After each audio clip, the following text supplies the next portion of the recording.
بسم اللہ الرحمن الرحیم۔ عزیز دوستو، آج ہم بال جبریل میں سے حضرت علامہ محمد اقبال رحمہ اللہ کی نظم ابلیس کی عرض داشت کا مختصر مفہوم اور معنی اور اس کے مضامین پر گفتگو کریں گے۔ نظم کا عنوان ہے ابلیس کی عرض داشت، یعنی اس نے خداوند باری تعالیٰ کے حضور کچھ عرض کیا۔ تو اس نظم میں اقبال کہتے ہیں، کہتا تھا عزازیل خداوند جہاں سے، پر کالائے آتش ہوئی آدم کی کف خاک، جان لاغر و تن فرباؤ ملبوس بدن زیب، دل نزا کی حالت میں خرد پختہ و چالاک، ناپاک جسے کہتی تھی مشرق کی شریعت، مغرب کے فقیہوں کا یہ فتویٰ ہے کہ ہے پاک، جمہور کے ابلیس ہیں ارباب سیاست، جمہور کے ابلیس ہیں ارباب سیاست، باقی نہیں اب میری ضرورت تہ افلاک۔ آئیے اس نظم کے مضامین پر مختصر گفتگو کرتے ہیں۔ عزازیل یہ ابلیس کا نام ہے، شیطان کا نام ہے عزازیل۔ اقبال کہتے ہیں کہ عزازیل نے خداوند دو جہاں سے عرض کی کہ وہ آدم، وہ انسان جسے تو نے مٹھی بھر مٹی سے پیدا کیا، جس کا وجود ایک کف خاک کے برابر ہے، وہ اب پر کالائے آتش بن چکی ہے۔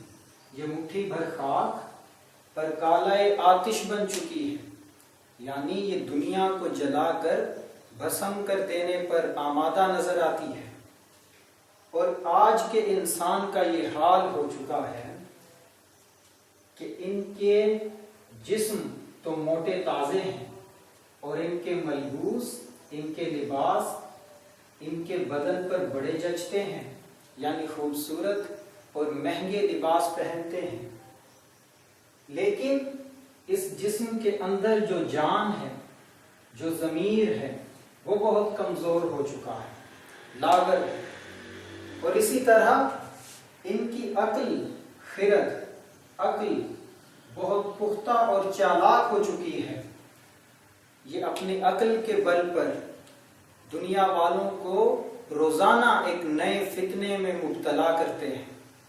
یہ روزانہ ایک نیا فتنہ گھڑتے ہیں اور ایک نیا بت تراشتے ہیں، کبھی آزادی اظہار کا، کبھی آزادی نسواں کا، کبھی تعلیم کے نام پر ہر روز نیا بت تراشتے ہیں۔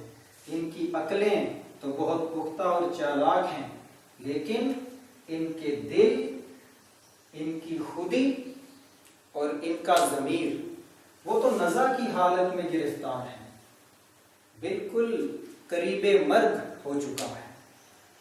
اور آج کل یہ حال ہے کہ گزشتہ دور میں اہل مشرق جس چیز کو ناپاک سمجھتے تھے، مشرقی ادیان، مشرقی تہذیبیں جن چیزوں کو ناجائز حرام تصور کرتی تھیں، آج کل کے مغربی دانشوروں نے ان چیزوں کو پاک صاف قرار دے دیا ہے۔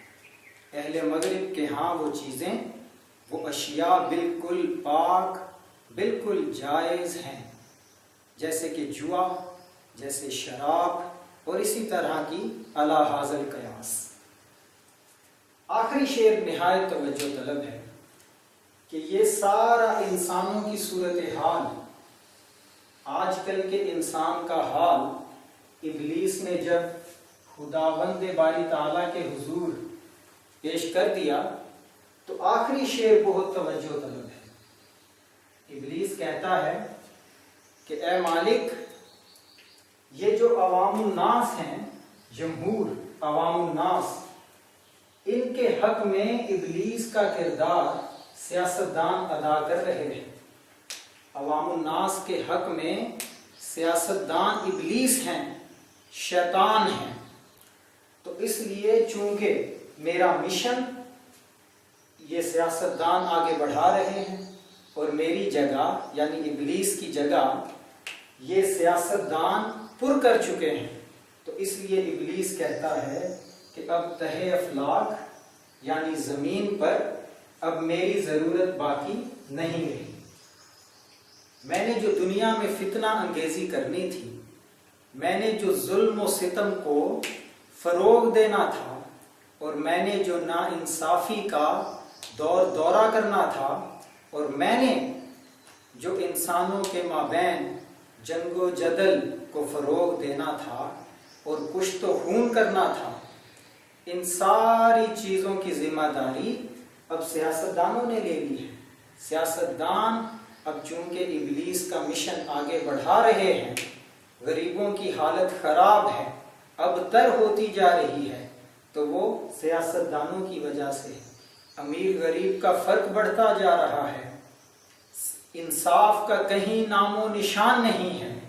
تو چونکہ یہ سارے شیطانی کام سیاستدان کر رہے ہیں، اور یہ سیاستدان 99% سے زیادہ یہی کام کر رہے ہیں، اور یہ سیاستدان انسان کہلانے کے حقدار نہیں ہیں، کیونکہ اقبال نے کہا ہے کہ عوام کے حق میں عوام کے ابلیس سیاستدان ہیں.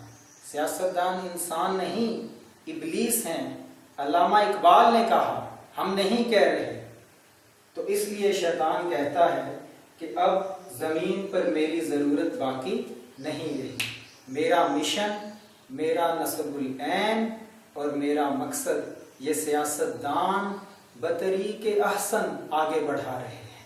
بلکہ ہم کہتے ہیں کہ ابلیس شاید اتنا کامیاب نہ ہوتا جتنا یہ مافیا اور یہ نیٹ ورک اور یہ نیکسس جتنا کامیاب ہے. ابلیس شاید اتنا جلدی دنیا کو اس تباہی کے دہانے پر نہ لاتا. آئندہ ہم ایک اور نظم کے ساتھ حاضر ہوں گے.